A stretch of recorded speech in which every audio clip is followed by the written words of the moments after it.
नजरवा कजरवा ले ले अइहा हो।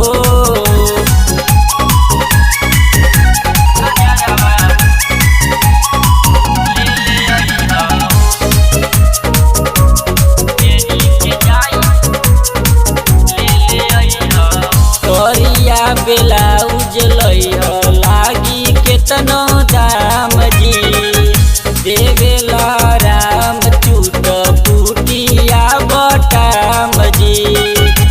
ए जी सुने करिया ब्लाउज लइहा लागी केतनो दाम जी, देवेला राम चूट पुटिया बटाम जी। घरवा से निकलब बहरी झलका के अचरवा जी, धन के लागे न तोहरा नजरवा कजरवा ले ले अइहा जी।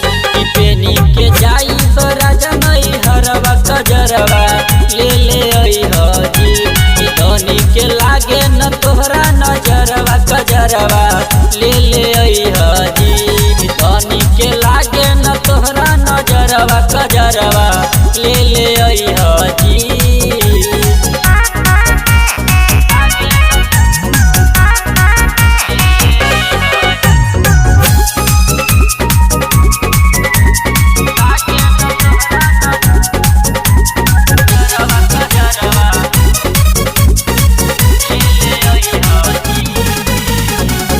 जवन जवन कहतानी लइहा पिया कीन के, जाए के बनइहा रे असो शादी बा बहिन के। ए पिया ना मानबो।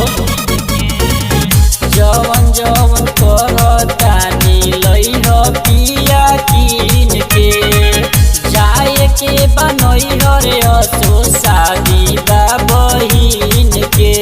धनराज दयानंद जइहा औरंगाबादे बजरिया जी, धनी के लागे न तोहरा नजरवा कजरवा ले ले अइहा जी।